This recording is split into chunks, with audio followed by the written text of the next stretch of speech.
Hi everybody, welcome again to another podcast. This is Riley here, Fish Keeping Jamaica and Adventure, and I'm here to discuss a topic that is not normally discussed amongst us Caribbean people. Rather, it's something that is looked upon as excitement, and you will see why I say that as I go along. Okay, so today's topic, guys, I am looking at tropical cyclones, hurricanes, typhoons, versus snowstorm. Okay, in one of my podcasts earlier, about 2 weeks ago, I shared with you that we are living in a world where, which, as a result of climate change, as a result of increased pollution, what is happening is that our world is now shifting as to its sequence of events on a yearly basis. Hurricanes are being produced at a most stronger force, and you have more than one or two or three snowstorms within the same space in North America, United States of America, each year. Okay, so this year I so happened to be in the United States when I experienced, for the first time in my life, two snowstorm. Okay, so it was not uh, something that I was really enticed to go out and record, so I had to just record aftermath and do my observation and talk about it. You will see a video clip about that. So we're talking about hurricane versus that's hurricane versus blizzard or snowstorm, right, guys? And this is a podcast where I am talking about reality. It's not fiction where persons are actually telling a story, or I am just reading a book. I'm actually at the present space, guys. Yeah, this is my hand going in the snow, guys, and I can tell you, within 24 hours, the amount of snow that I've actually fell within the space in which I am at, right, guys, in New York, amounts to roughly about between 10 to 12 inches. So imagine 10 to 12 inches of snowfall, right, guys, and your car is blocked in. You have to come out and you have to clear your driveway, and you have to take the ice your car, so to speak, meaning like you take the ice off, right? And the snow is actually piled up at the side of the road. Now the snow plow would actually go through the space, but because cars are parked on both sides, guys, the snow plow can only go in the middle, right? So therefore, about 15 to 20 feet from your gate, what you find is that snow is still 10 to 12 inches in height, right? Now a hurricane is a total different kettle of fish, right? And I'm telling you, being out here, the temperature feels like it's like below zero. It's very chilly. My hands managing the phone is in my pocket, while my hand holding the phone itself is, when I say manage, I mean like pressing pause or pressing record or whatever, right? That's in my pocket. So whenever the time comes around, I would actually, take out my hand and I will do what I need to do, right? The gloves do have some feature on it where it allows you to scroll and touch the screen, but it is not like that effective as I want it to be. Now we're talking about cyclones. We're talking about the whole idea of blizzards, right? Now blizzard is practically a snowstorm, right? You see up there, guys. That's how in front of you looks sometime with a blizzard. The space is actually cleared up now, when you can see in front of you. But it was of such nature that the mayor of the space actually declared state of emergency, and persons were not allowed to be on the road unless they are with emergency services, right? So let me go back inside and I speak a little bit more about the whole comparison, getting things done, snowstorm, how you prepare, hurricane, how you prepare, which of the two are more considered more easier to prepare for or manage, both after or before.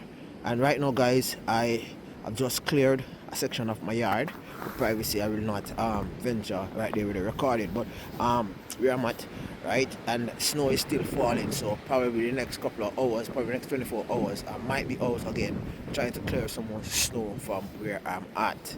Okay, so let's continue the discussion. Here you have seen both issues, and some persons may say that the hurricane is of more of a threat to life and civilization as we know it in the Caribbean and in some section of the other side of the world, right? That's not quite true.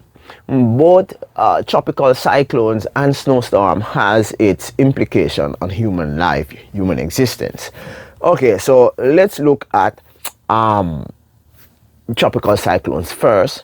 And as I speak about tropical cyclones, you will see where in which some clips are shown while I have my conversation. Probably about 15 minutes clip. So as I speak, you will see the clip on one of the sides here of the of the podcast.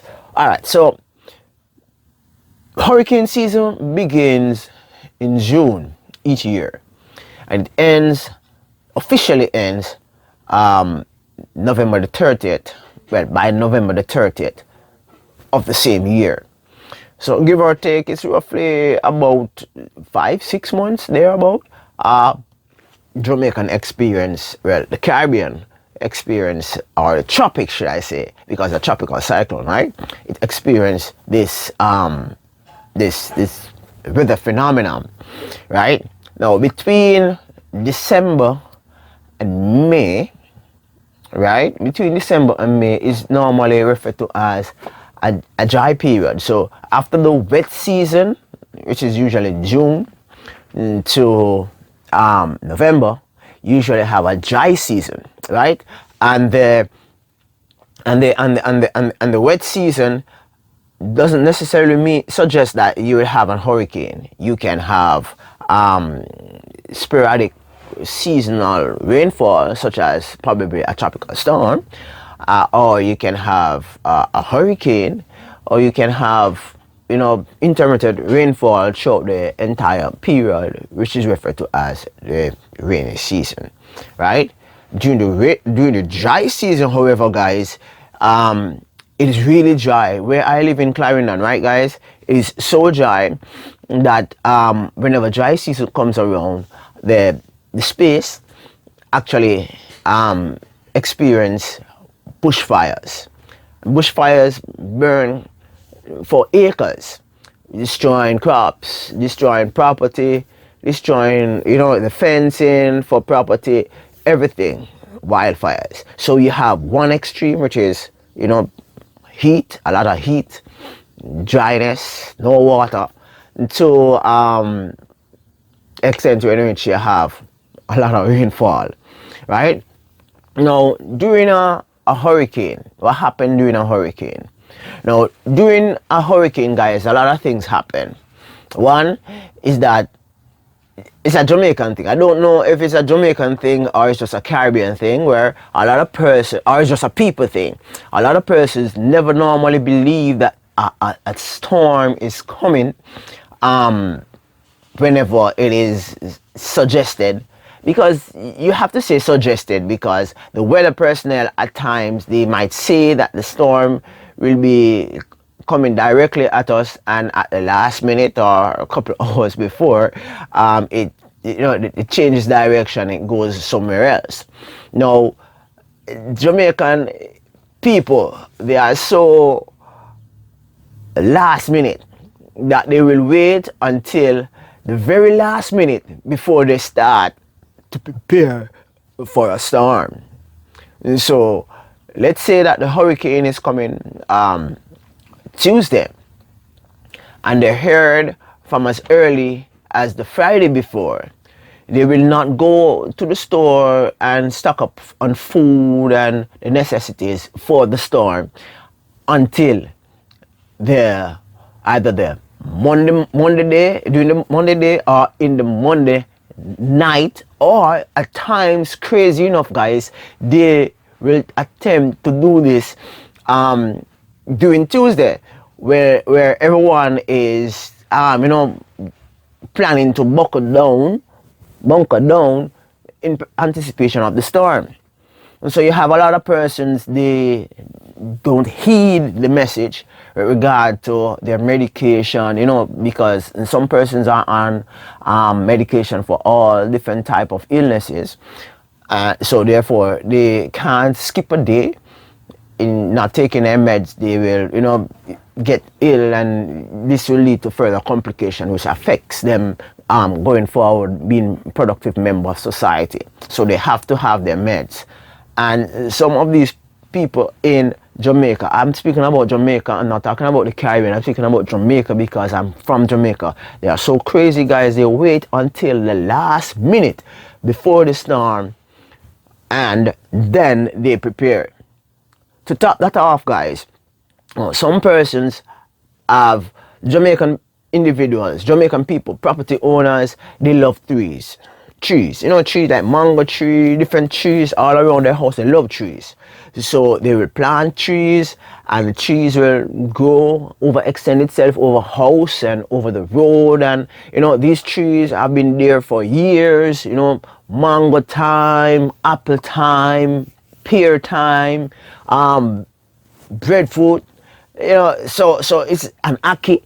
So these trees are not only trees that offer shade, but they offer some amount of fruit in return for you not cutting them down, right? So people tend not to want to cut down their trees because of this, right? Persons in the urban spaces, however, they will more likely cut down the trees than persons in the rural spaces, right?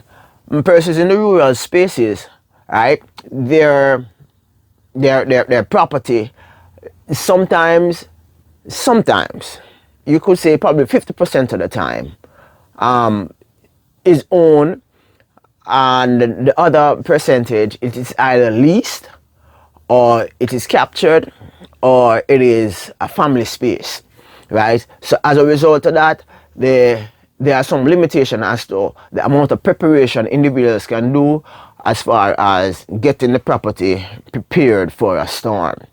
Houses are built so that they can easily be removed whenever the lease runs out, whenever they have been given the eviction notice. They can just take down the house and move to a next space and rebuild and all that. So therefore, houses are not permanently structured on the property. So you will see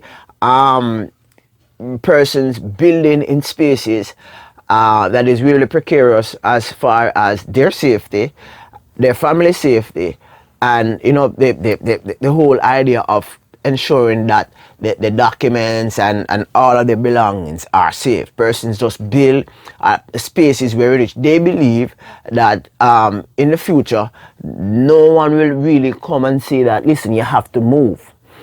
And on the other hand, individuals do build in spaces where in which they have in their mind that this is just a temporary space, so therefore their little abode, a house, is not really structured to weather a tropical cyclone. And so these individuals now who consider within themselves that the space in which they live is one in which it's not safe to stay during the tropical depression, during the cyclone, during the hurricane, they are cautioned, or they are persons advise them to move to a safer space during a hurricane, right? And I'm telling you the bits and pieces as to what happened during and after, well, before, during, and after a hurricane, right, guys? Okay, so persons are advised to go to shelters, and shelters are normally spaces that are structured, secured structure, and they are not in a position to be, highly threatened by the storm that is coming, right? And normally it is the parish council, with underneath the leadership of the, what you call it, the local government ministry, who supervises, and local government, Ministry of Labor and Social Security, and the police and soldiers normally take care of that space, right? And you also have some religious organizations which would chip in to offer their premises, and in some cases help to provide warm meals should in case a storm do come and those individuals are there as a shelter. They provide certain things. All right, so during the storm, individuals leave their house and they reside at the shelter for the period of the storm. Now, after the storm, they return to see what has actually transpired within their space. As far as Hurricane Melissa is concerned, a lot of persons return to just to see the ground that their premises were on, right? Everything has been blown apart, right? No longer exists. Some persons, they return to spaces where half of the roof have, left the space. Half of the house is actually blown down, and as I shared with you before, these homes are built using board, not concrete, primarily because these premises are mostly either owned by family, or it's leased, or it's a property that is captured, and individuals are not sure whether or not the real owners will one day come to evict them. So instead of building, spending a lot of money to construct safe, firm, well-constructed house, they just put something up so that they can, they can have something over their head, right? This is one of the problems in Jamaica. You have what you call land tenureship, in which individuals are just not able to secure property, to secure a home that is more suitable to have a family and to progress on in life. Okay, so during the storm, right, you're admonished that you should have non-perishable food items, so as to be able to feed yourself during the storm. Normally in Jamaica, a storm, you wouldn't have anything. You wouldn't have water, you wouldn't have light, and most of all, you wouldn't have land phone. Sometimes you might have cell phone reception, and sometimes you may not, right? So therefore, with the absence of these, you're practically out there by yourself, and there is nothing to keep you occupied. No television to watch, you don't have any water, right? And you can't really communicate with individuals via social media or whatever, because the storm is in action. Okay, so you might ask, so why is it that during a storm you do not have any water, you do not have any light, and you do not have internet or phone services? Okay, in Jamaica, the water is transported to premises or through different stations with the use of electric pumps. So with the absence of electricity, the pump shuts down, right? So therefore, there is no power to push the water to the different premises. So that's it. Now electricity, the wires are run on the surface, and some of them are, the poles are very tall, like probably 60, 70 feet up in the air, right? These are very tall poles that has wire that have over 2,000 odd volts of energy running from one end of the island to the next, and then now you would have the wires kind of breaking it down with the adapters or transformers or whatever, and then now that would go into the house. Now with the wind coming at a very I call it high speed, right? The wind tend to mess up the electricity. Now, there is a thing in Jamaica where in which once a tropical storm is about to impact the island, right, guys? The electrical company automatically shuts down the entire grid. And the grid is divided in such a way that it can shut down the grid for different sections of the island. So once let's say that the hurricane is coming and it's going to be affecting the west only, the grid in the western section of the island would be automatically shut down, while the grid in probably east and central Jamaica probably will continue. So therefore, during Hurricane Melissa, what happened is that persons in Kingston just had a little, I think it's less than 5 minutes power cut, and the power cut, and within 5 minutes it was back, because the grid determined that the wind and the rain had little threat or no threat at all on the system, so therefore it was up. It's an automated thing, right? However, the western region of the island, like St. Elizabeth and Westmoreland, Hanover, and section of St. Anne's and St. James, that area got hit really hard. So therefore, at a point in time, the grid actually closed down, and after the grid closed down, what happened, guys, is that the wind and the rain destroy the entire network of electrical poles and wires in that region. So I think it's up to in February 2026, and this happened in 2025. In February 2026, some persons still did not have electricity because they were still working to replace all those mandrel pole and lines that were destroyed by Hurricane Melissa. Right? So you're at home, right, guys? And you, like myself, you have some fish, and you notice that I did not speak about my system at home regarding Hurricane Melissa. I did not do any video regarding Hurricane Melissa, because Hurricane Melissa practically did not affect me much, other than a little water and all, but I was okay. I had light came back within a short period of time, and I was good. It was unlike burial, where in which I lost about 50% of my tilapia stock.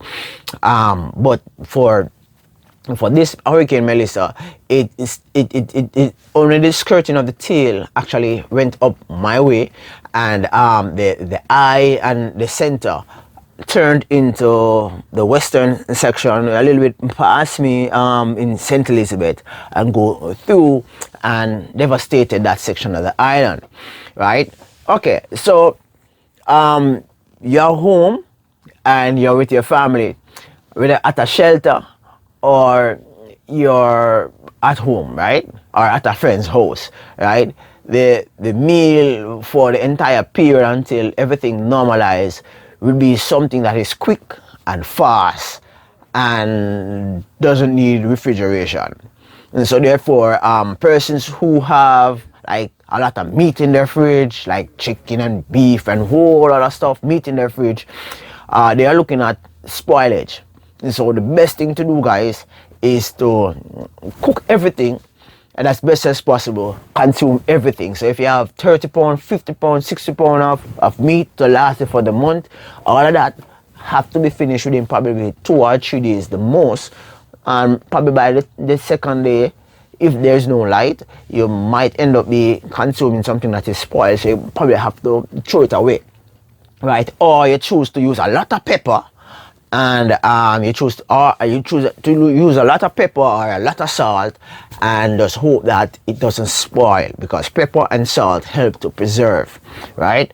All right, and that's the reason why during the old days, Indians within the Caribbean, they normally have what you call a pepper pot soup, right? Being their favorite. The pepper pot soup was a large pot built out of a clay, I think, yeah, and every day something else will be thrown into the pot with the soup boiling still, right, to give it a different flavor. If it's a coney, if it's a bird, if it's a fish, whatever, so something new will be in it, and persons within the village would come and would actually take something out of that pot and consume. That was like their favorite meal.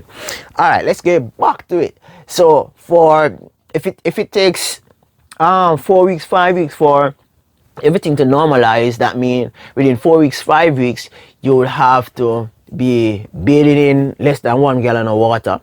You will have to be consuming a lot of tin food, such as bully beef, what you call corned beef, right? And tuna, mackerel, and everything that you can consider that is in tin, right? For some persons, they would do stew peas until there's no more stew peas, right? So stew pea and rice, or beans and rice, just beans and beans and beans, right? So you know how it is. And funny enough, where there's no water, right, every water that is used is recycled to use to flush the toilet, right? So some persons who don't like to bathe, they love that period of time because you don't have the shower to make you feel cold, and some people just don't like bathe, right? Or some persons like me who love to bathe, miserable because you just feel all around the place trying to get things safe for the family. So therefore, it's kind of really messy being there, having no water and all that. Okay, so and after the storm has somewhat calmed down, that's what they call it, but really and truly it's just the eye.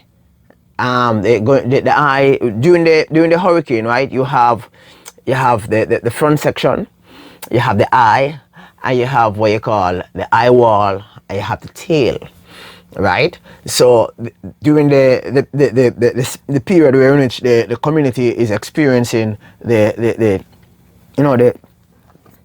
eye, it looks calm, as if the storm has finished, and this is the time that persons tend to stupidly go outside. Although if it wasn't for them, I wouldn't have gotten the clips, right? So I would like to extend thanks to persons who have got the clips so that I can use within my this podcast, right, guys? So PBCJ, I got the clips from that YouTube channel. If you want to learn more about what happened during Hurricane Melissa, you can go on that YouTube channel. PBCJ is a Public Broadcasting Corporation of Jamaica. It tells you everything that happened, all the press conference, everything, yeah. And also Nationwide Team, Nationwide News Network, and some other TikTok individuals. They went out, they did the recording, and immediately after the services were returned, that's the internet and light, they started to put these videos up, and these videos, it really tells a story, right? So a lot of persons house was practically damaged during Hurricane Melissa, right? So with all of that was mentioned, right, persons today are still living in shelters, and shelters are like auditoriums for church, school, and community centers, public spaces.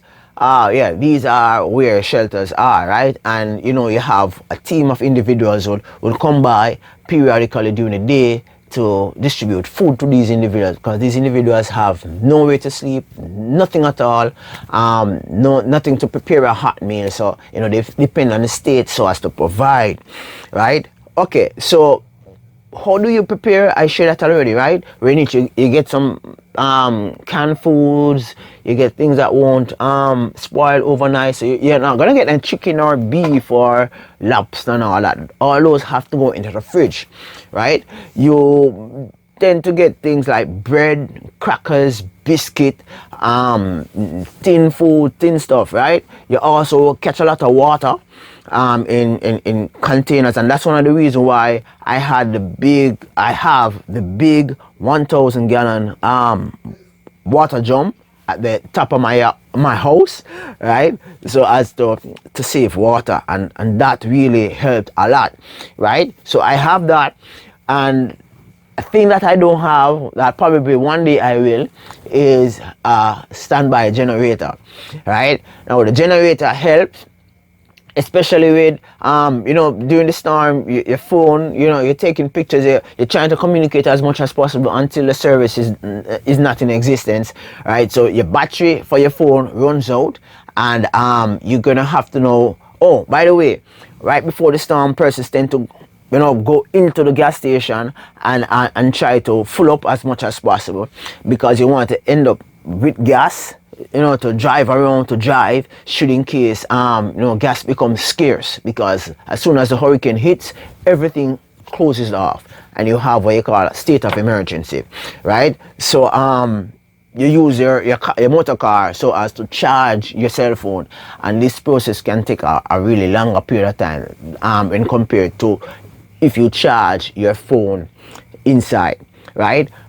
Persons do die as a result of hurricane, right? And most persons who die during hurricane are persons who ventured outside, whether because their house or their property was blown down. One, two, they were out sightseeing and something happened and they died, right? I think over 40, I think a good amount of individuals, I'm not going to quote any numbers now, but a good amount of individuals actually died in Hurricane Melissa, right? But I think most of the individuals who die, it could have been prevented because they were stubborn, not going to the shelter, not heeding the advice not to go outside during hurricane, because you should have an idea as to how safe your premises are. So therefore you would not go outside if your premises is safe, one, or two, you wouldn't be venturing outside if you were in a shelter, right? Because there will be rules, stipulation as to where you should be at what time. Okay, so I have looked at the hurricane scenario and situation. All right, some of the damages that Jamaica experienced during that period of time is that a lot of houses that were perched, nice, expensive 2-bedroom, 3-bedroom houses that were perched up on the cliffs, on the mountain overlooking the towns and stuff, they actually get messed up because the weight existed in the entire mountainside being pressured, and everything just fall down to the foot of the mountain. And some houses, they were built, some buildings, they were built along river channel. And there's something that I have always heard, and to a great extent I believe that this is true, where which it is said that once a river channel normally flows within a particular direction, it might take hundreds of years, but the river will take back its course. And so as a result of that, some persons do build a house or the buildings in line with where the river channel was, or near the river channel, and whenever the water comes down from the top, it widens the banks, and in widening the bank, the premises that is along the banks of the river are eroded, and houses fall into the river, along with chicken coop and cows and goats and all those lovely animals that are perched right at, near the river channel. So a lot of loss.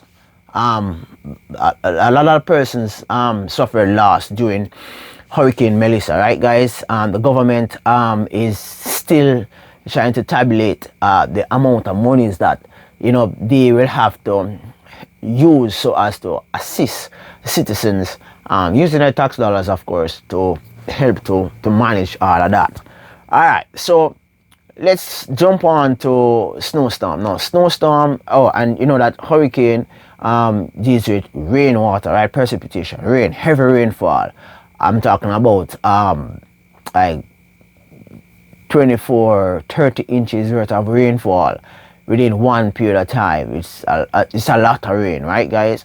Let's look at snowfall. Now, snowfall, some persons say it's beautiful just seeing the flakes coming from the sky. It looks really good. But picture that flakes falling to the earth for a period of, like, say 24 hours, and along with that you have strong winds, probably not reaching as much as a hurricane, but strong winds. I mean, like, I am in New York, and I heard the wind, and the wind just reminded me of my experience in Jamaica when Hurricane Beryl was within the vicinity of my where I live, right? I heard the wind howling, right? And looking through the window, right? Another thing in which I should have shared, guys, is that hurricane and snowstorm doesn't have a time frame in which they really show up, in the sense that the time of the day. So they can be in the morning, in the evening, in the midnight, in the early break of day, right? At any point in time, right? And one of the worst things to experience is an hurricane during night, and your house is not strong enough to withstand the wind, and you're sleeping, and everything just lift up, and you're there wondering how the sky looks so dark, right? Yeah, that's a thing, right?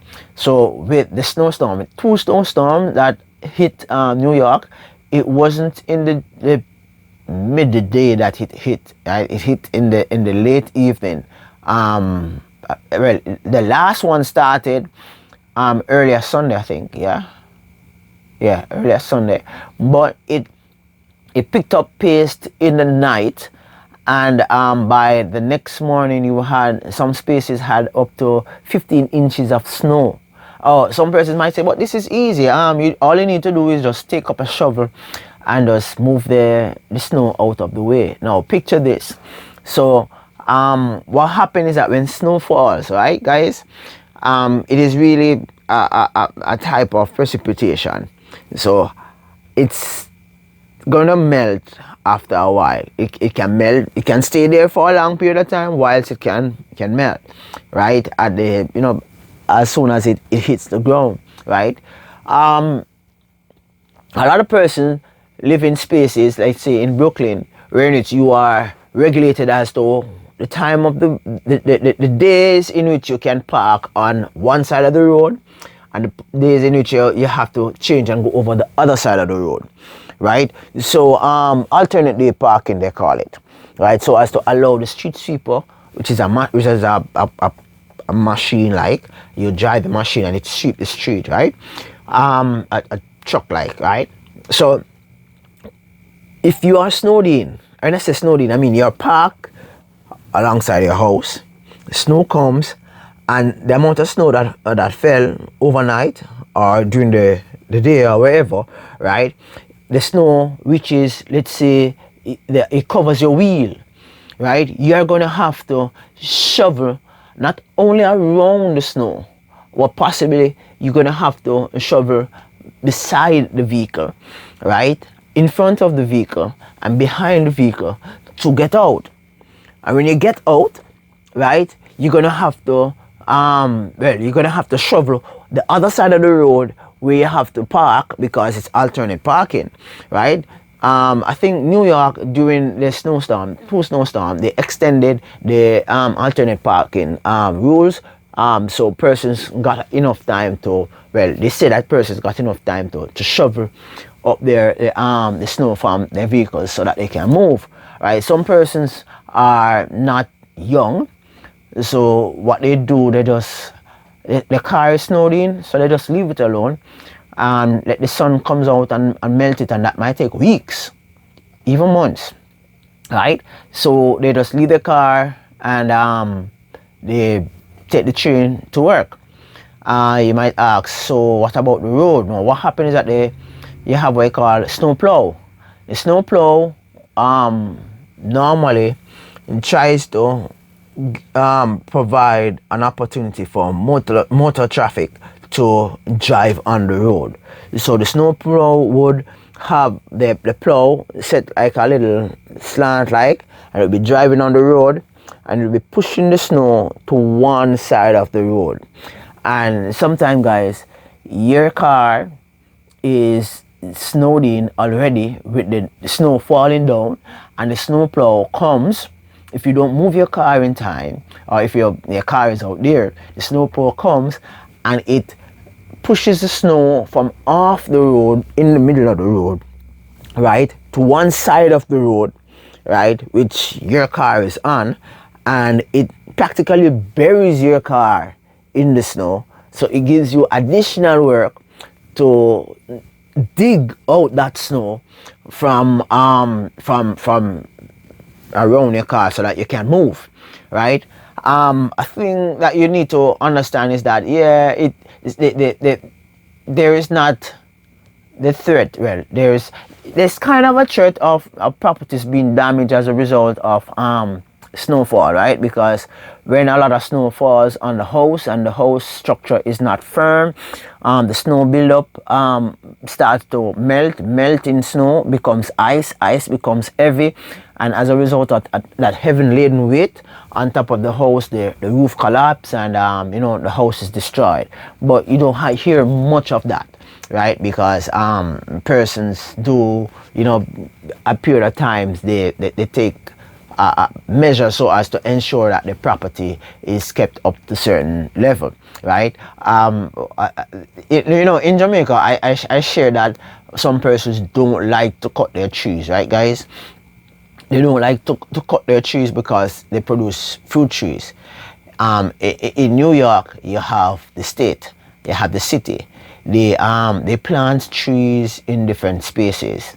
And if the tree or trees happen to be around your premises or even in your yard, you can't cut them down. You have to ask permission from the state to cut them, right? You can trim them, trim off the limbs and all of that, but you can't cut them down or else you'll get into trouble, right? If you were the one who planted the tree, you're okay in cutting it down. But if the tree was planted by the city, you're going to be in with legal issues, right? And some trees are there and the city say, no, you can't cut them down, and snowstorm come and snow rest on the limb of the tree, and the tree snaps and break, and that broken limb falls on your car, and car damage, and you hear that the insurance tell you that that's an act of God, so they are not going to pay. Issues like these do happen, right? When Hurricane Sandy hit New York, right? I have family members who lost a lot from that. I mean, water coming off the road, going into the basement, up to 12 feet through the basement. Everything down there was messed up, and although it was the basement, but it still affected the entire house because they had to rewire, and then rewire, the wire, electricity, everything started from the basement. and a lot of memorabilia, family memorabilia was actually lost, right? Getting back to the snow, snow situation, right? So you have snow when it falls. I was sharing that with you a few minutes ago. When it falls nice fluffy snow. It starts to melt.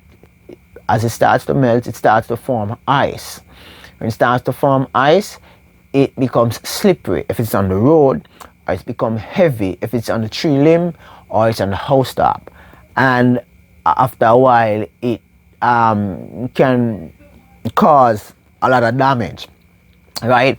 There are a lot of accidents. I can recall seeing on the news that persons were actually driving while the snowstorm was hitting New York, and you had a pileup of about 40 something cars. They met in an accident because what happened is that you need different tires whenever there is heavy snow on the road, right? And some heavy vehicles, they use chain around the tire so as to help to give the vehicle traction as it goes through the snow, right? Some persons may say that you have more threat to life during a hurricane than during a snowstorm. Some amount of persons died during the Melissa incident, and not only from Jamaica but also from Haiti and other islands that suffered some amount of hit from Melissa. Now, during the two snowstorms that hit New York in recently, guys, I can say that several individuals, they died, and the primary cause of their death, some of them are not known, but it is associated with the snowstorm, with speculation being said that it was as a result of hypothermia. Now, you'll be shoveling outside because some persons, not knowing, not experiencing snow for themselves, will say, but it looks fun. You'll be shoveling snow, right, guys? And you'll be shoveling snow, and you feel your fingers start to tingle, or your foot toes start to tingle. That's a sign that, listen, you need to go inside, because what happens is that you're well geared up with gloves and hat on your head and thick jacket and nice big boot, but you still have issues with the temperatures, going through that, and you're feeling really cold at the fingertips and the toe tips. And what happens is that if you ignore the signs, right, you will practically taking off your shoes, and you realize that one of your toe is missing, because that you have the toe does the thing in the toe. I'm not a biologist, but it toe does. It's like you're taking out something out of the fridge, and something is just really frozen, and it just pop, right? And you lose a toe or you lose a finger, so you have to be very, very careful, right? I can recall just walking to a particular space, right, and I never had any glasses on, but the snowstorm had really passed, and I was out there, and there was a gentle breeze blowing in my face, and my eyes was just filled with water, right? Because all that cold air hitting my face, I really feel messed up, right, guys? Also, your skin, after the hurricane, persons tend to, well, this is not hygienic, this is not recommended, this is not something that is advised by both the health professionals, the authorities, and health professionals and authorities, right? That persons swim in Jamaica after a storm. Storm have left and gone somewhere else. The water tend to settle in spaces that they never normally settle in for weeks, right? And then they just disappear. In the States, because the snow falls, the place is cold, it affects the temperature, and with the temperature being at a set amount, you find that the snow becomes ice, and the ice stays there for a while because the entire space is cold, so it lingers there for a while, for weeks, right? So I guess it's of the same, right? What also should be noted, guys, is that during a winter storm, right, you will be able to well, you're advised to get water, right, and you're advised to get food. Now listen, this is the thing with being in the States, being in North America during winter, guys, is that your pipe that runs in your house can freeze, in the sense that you turn on the pipe and there is no water. And when that happens, guys, eventually the pipe outside will burst. And that happened about 3 times in New York city itself, in which the water froze so much, and new water, fresh water coming in, and the pipe just burst. And you're advised that during this cold time, that you should leave your tap dripping for a bit, because running water doesn't freeze, right? There's a lot of things to be said in comparing snowstorm with tropical cyclone. To me, I think that tropical cyclone, being that I experienced both hurricane and snowstorm, I believe that persons who do experience tropical cyclones and typhoons, I believe that these individuals, these regions, are at greater risk of losing property and losing life than individuals experiencing blizzard. Persons do meet into accidents during a blizzard. Persons do die as a result of hypothermia and health issues because they are exposed to the extreme cold. Persons do experience a lot of issues, but you would not see the extensive damage on property during a snowstorm when compared to cyclones, hurricanes, typhoon that occur within the tropics or on the other side of the world. I don't know what you think, but you might say, how does this affect my channel? Remember, this channel is Fish Keeping Jamaica and Adventure, right, guys? And once the environment, it's something that I would want to delve on, because a lot of persons lost fish stock. A lot of persons lost fish stock from their aquarium as a result of Hurricane Melissa. Right now, my system is outdoors, and this is one of the reasons why I keep my system outdoors, because whenever rain do fall, once I have an overflow system in which it takes away the excessive water from my pond, I'm okay, because the rainfall itself provides oxygen for the fish, although there is no power to generate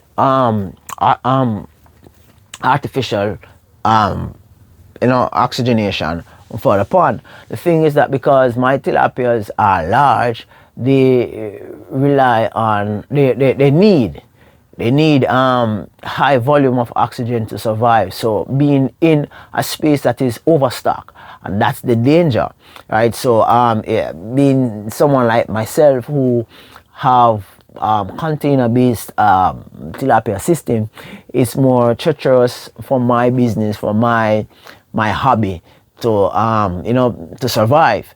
Now it has been 50 minutes, 5 minutes over my scheduled time.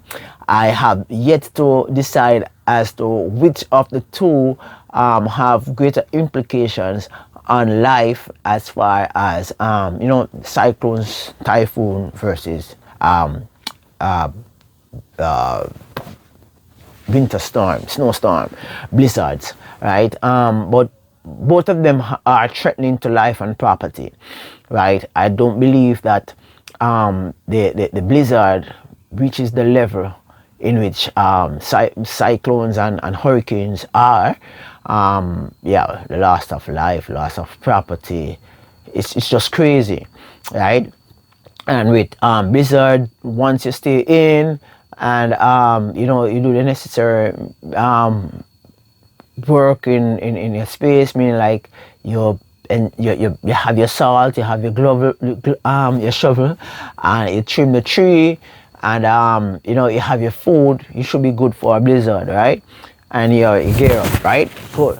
But for the hurricane, you could have concrete house top, right? And well secure windows and all that.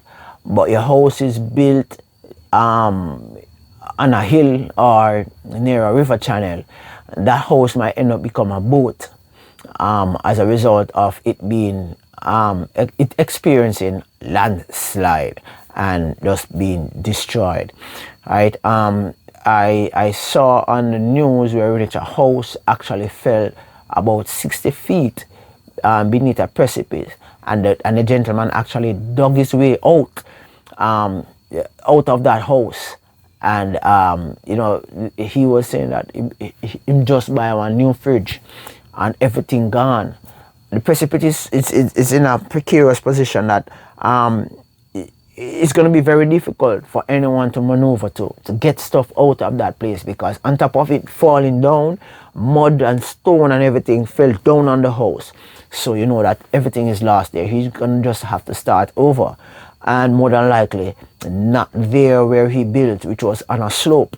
I think it's somewhere in rural space. I'm not gonna try to remember exactly, but I know that's somewhere in rural, right? Rural spaces experience a different issue, while urban area mostly experience flooding and some amount of uncomfortable situation, but they never suffer extensive building damage. Most of the damage were experienced to the western end of the island. This is really here for another podcast, guys. I know that this one is very long, but it's something that I should have done for a bit and I didn't. And thank you very much for stopping by. Yeah, peace out. Catch you next time. Bye.